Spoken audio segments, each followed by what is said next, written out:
নমস্কার বন্ধুরা, সন্দীপনের simple life and সন্দীপনের রান্নাঘরে সবাইকে স্বাগত।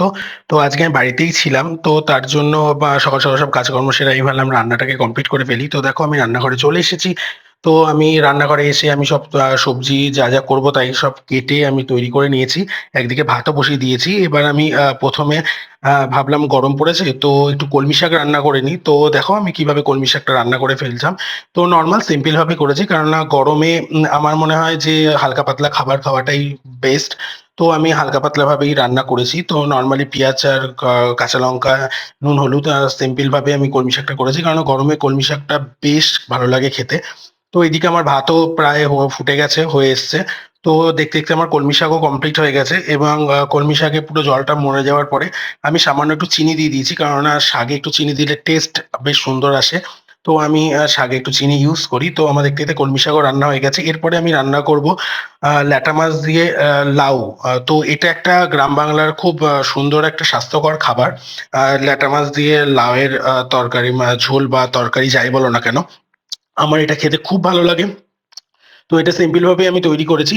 তো এটা দেখবার জন্য, রেসিপিটা দেখবার জন্য তোমাদের একবার সন্দীপনের রান্নাঘরের চ্যানেলে যেতে হবে, গিয়ে তোমাকে দেখতে হবে, এবং আমার একটা ইনস্টাগ্রাম পেজ আছে সন্দীপনের রান্নাঘর, সেখানে গিয়েও তোমরা রেসিপিটাকে দেখতে পারো। খুব সহজ ভাবে রান্না করা, কিন্তু খুব সুন্দর টেস্ট হয় খেতে, খুবই সুস্বাদু হয় খেতে।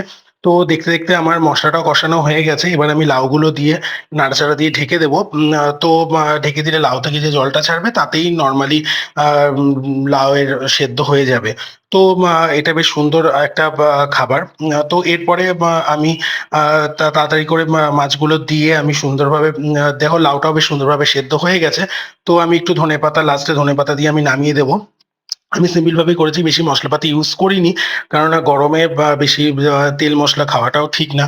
আর হট করে গরম পড়েছে খুব প্রচন্ড পরিমাণ। তো এই দেখতে দেখতে আমার লাউ দিয়ে লোটে মাছও হয়ে গেছে। সরি, ল্যাটা মাছ হয়ে গেছে। এরপরে আমি লাউয়ের যে খোসাটা ছিল সেটা কুচি কুচি করে কেটে আমি পেঁয়াজ দিয়ে কাঁচা লঙ্কা দিয়ে ভেজেছিলাম। বিশ্বাস করো বন্ধুরা, এটা ভাজাটা এত টেস্ট লাগে খেতে, একবার তোমরা এইভাবে করে দেখো, বেশ দারুণ লাগবে খেতে। তো আজকের দুপুরের মেনু ছিল হচ্ছে লাউয়ের খোসা ভাজা, ল্যাটা মাছ লাউ দিয়ে, আর হচ্ছে কলমি শাক ভাজা। তো আমি যেভাবে খেয়ে পছন্দ করবি, সাজিয়ে গুছিয়ে খেতে পছন্দ করি আমি খাবার।